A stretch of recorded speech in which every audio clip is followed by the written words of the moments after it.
Welcome to the relay. We're covering today's top boxing news.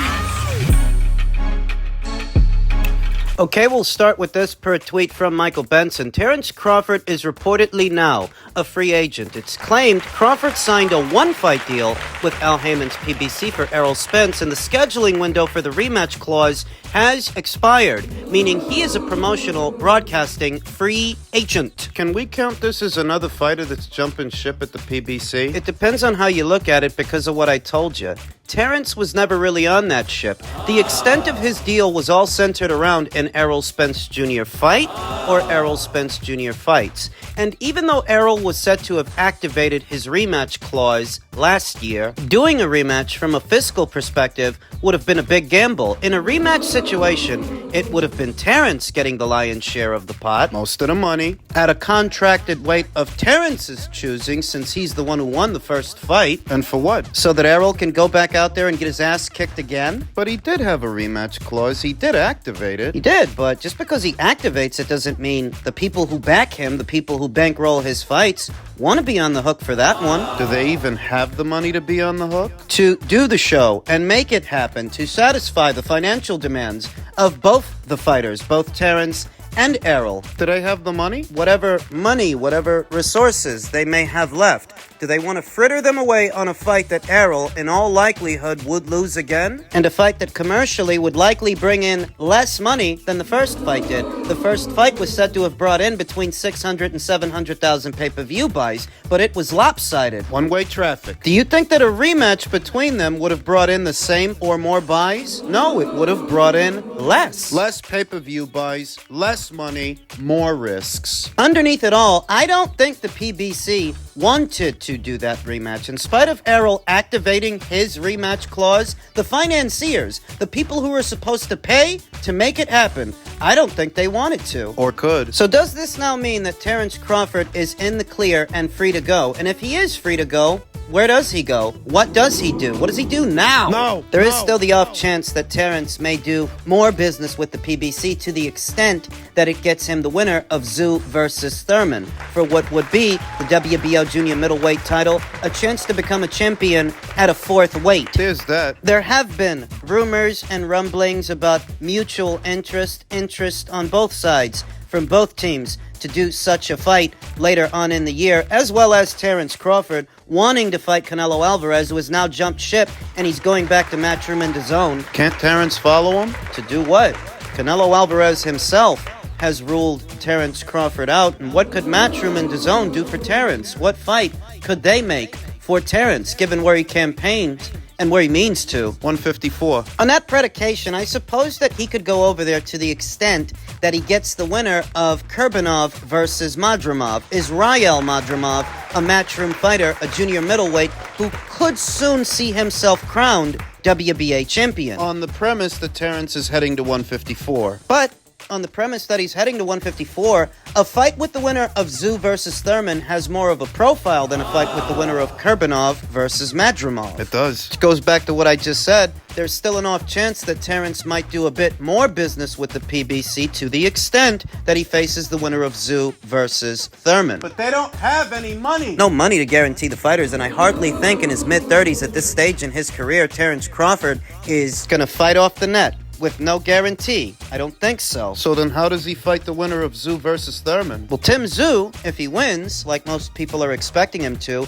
he's not relying on the PBC to bankroll his shows per se. It's actually No Limit that's in charge of his career, that has been in charge of his career. And a fight between him and Terence, it could easily take place in Australia, with them at the helm of promotion. That could be big down there. Or maybe the people at No Limit can shop the fight around to somebody in Vegas who's willing to give them a decent-sized site fee for the fight. The guarantees to the fighters, they could get them that way. I'm just bouncing ideas around. There are not that many possibles left for Terence Crawford, who's already a 3-division champion, 3-time Ring Magazine, 3-time Lineal, 2-time Undisputed, in his mid-30s. There ain't that many possibles out there. And I don't think he's going to fight on the cheap. Why would he at this stage in his career? I don't blame him. If it's not a big fight, it's not worth his time. The problem is there are not that many big fights out there for him at 154 or 160. Tim Tszyu fights one of the bigger fights he could still have. We'll see if he has it. You have to wonder if Showtime were still in the picture, would things be different for the PBC right now? Because a good number of the fighters that were fighting under that banner, even if it was just temporarily, they're leaving. They're all leaving. Some of the regulars, the familiar faces like Wilder, Champions like Subriel Matias and Ray Vargas, a couple of their former champions that boxed on small, non-televised shows in the last couple of weeks. Angelo Leo, Mark Mixayo, Julian Williams, Jarrett Hurd, Canelo Alvarez, what was supposed to be their ace in the hole. Couldn't hang on to him.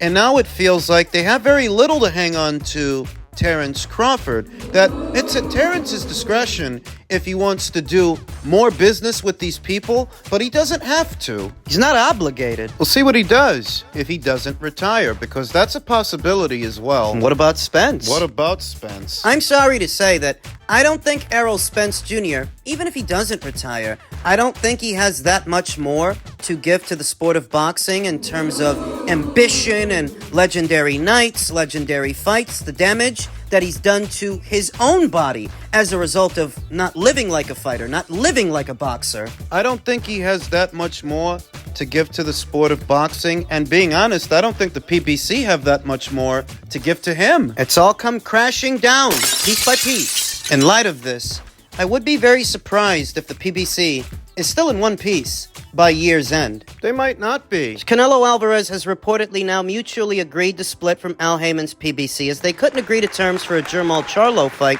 on May 4th. It's claimed that Canelo may now face Edgar Berlanga in May and Jaime Munguia in September, according to Mike Kopinger. Yeah, we know. How so many Haymanites and PBC shills claimed defiantly that Canelo Alvarez wasn't going anywhere. Some claimed that he wouldn't be able to get out of the 3-fight deal with Al Haymon because the contract was airtight. Apparently not. I'll say it again. There's no way Canelo Alvarez terminates this deal prematurely unless Al couldn't hold up his end. You'd have to be a blithering idiot to think that Canelo Alvarez, of all people, walked into some kind of dick in the booty deal like the dick in the booty deals his other fighters have. Canelo Alvarez does what he wants, where he wants, when he wants, whether you like it or not, even if it involves Al Haymon. Al Haymon didn't have his thumb on Canelo the way he has his thumb on his own fighters with those slave contracts and 360 deals. Mike Kopinger tweets, Canelo and the PBC mutually agreed to part ways, sources tell ESPN, with 2 fights remaining on a 3-fight deal signed in June of last year.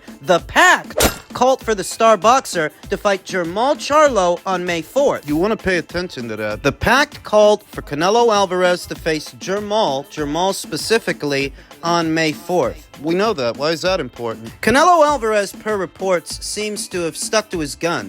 The pact, as it were, the pact could have been for Canelo Alvarez to face both Charlo brothers as the first 2 fights of the deal. Reports indicate that the third and final fight of the deal would have been against an opponent they both agreed upon. But it seems that fighting the Charlo brothers... That was the original deal. Jermall's twin brother, Jermell, had a lackluster performance versus Canelo in September, killing any brotherly revenge angle, and Jermall ended a 29-month layoff in November and failed to impress versus Jose Benavidez Jr., so there was limited demand for Canelo versus Charlo. We know. But put your thinking caps on, kids. If the original deal was that he would fight both Charlo brothers as the first 2 fights of the deal, Canelo Alvarez himself sees the reaction to Jermell Charlo's performance. What makes you think he wanted to fight Jermall Charlo? Well, he was the one pushing for it, wasn't he? He was. But how sure are you that he was pushing for Jermall Charlo in order to make the fight? I don't understand. It's reported that Canelo Alvarez was sticking to his guns.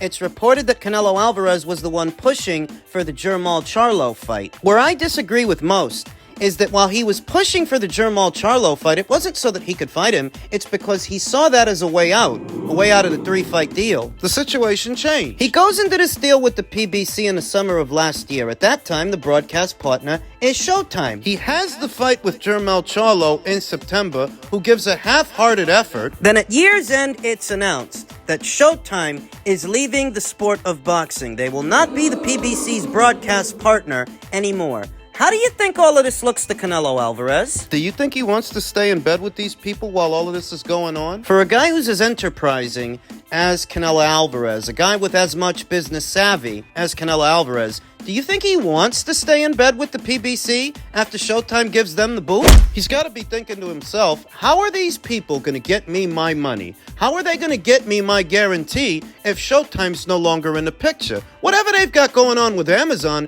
it doesn't seem to be what they had going on with Showtime. Think about it. You're Canelo Alvarez, and the situation has changed. Now what the PBC is coming to you with is the name of a DAZN fighter. You want me to fight a DAZN fighter. You can't pay me unless I fight him. If you're Canelo, well, that's not what you agreed to. May seem a redundancy that you left DAZN, you left the DAZN platform to go over to the PBC so the PBC can start asking you to fight DAZN fighters. Might as well go back to DAZN. I think Canelo Alvarez and his team interpreted that as dysfunctional, redundant. I think that Canelo Alvarez and his team, they saw what they got from Jermell. They weren't really expecting much better from Jermall. They see the PBC's offering them up a DAZN fighter. They tell themselves, what we're going to do is we're going to stick to our guns. We're going to ask for Jermall. Because that'll get us out of the deal. You're telling us you can't guarantee us our money for a Jermall Charlo fight, so that's exactly who we're going to ask for. And we're going to demand Jermall Charlo because that'll get us out of the deal. When you don't hold up your end of the bargain, the deal is void. And we can leave. But how could you be sure that's the play? Well, think about it.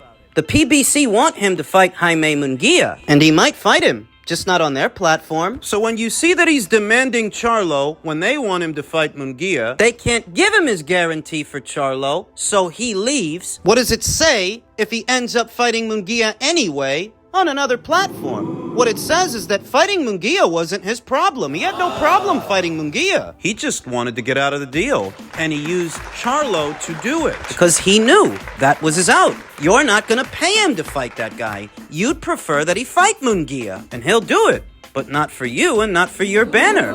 If what he wanted was to keep doing business with you and your banner, he'd be fighting Munguia on your platform. But he isn't, is he? He's asking you for Charlo, so that you don't pay him, and when you don't pay him, he gets to leave your platform. That's what he wanted. Fights Munguia somewhere else, likely for better money than what you were offering. That's what he wanted. And that's what he got. Canelo Alvarez isn't stupid. He knows just as much as I or you that another Charlo fight with another Charlo is not commercially viable. But if he sticks to it, can terminate the deal to get out of that mom and pop shop. Because what is someone of Canelo Alvarez's stature doing business with people like the PBC? That crackerjack outfit, he sees how disorganized they are, how dysfunctional. How else do you explain him terminating the deal just one fight into it? Do you really think it was all about getting Jermall in the ring? Don't be naive. It was a play, and it was a smart play that now sees him returning to the DAZN platform under the superior banner, Leaving the inferior one behind.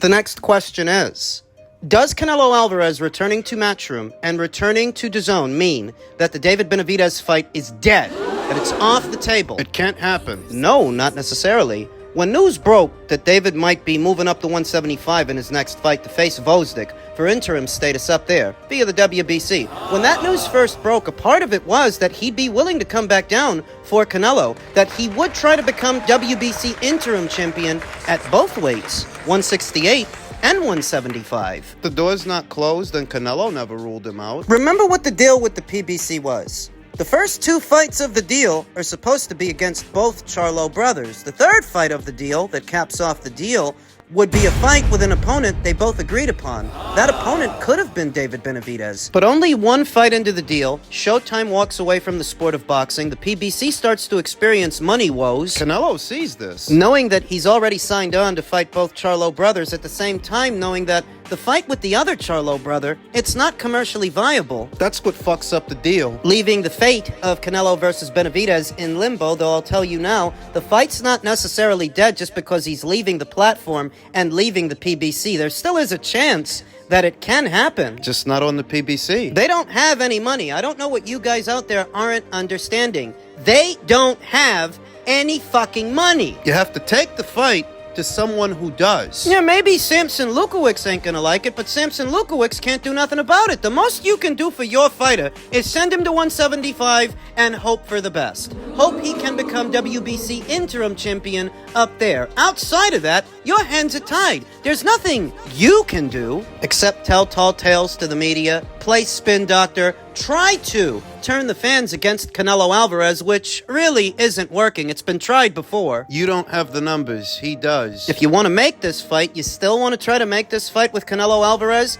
you need to jump ship too. You've anchored your stable of fighters, most of them, to the PBC. Remove the anchor. It's time for you to jump ship too. Take what fighters you got and funnel them over to the DAZN platform, because if you find yourself relying on the PBC to get your fighters fight dates, You're fucked, and so are they. bottom line, David Benavidez needs to cross the street. Take his talents to Matchroom, take his talents to Golden Boy. Golden Boy Promotions and Samson Lukowicz just so happen to co-promote Gabriela Fundora. They both promote her. Jointly. Use a similar deal structure for David Benavidez. I happen to think, as critical as I am of David and his father and his promoter, that he could do very well for himself at Golden Boy Promotions, that he could receive the kind of promotion at Golden Boy that he hasn't been getting on the PBC. They've been trying to build David as the quote-unquote Mexican monster, what is the PBC's effort to try to get into the hearts and minds and wallets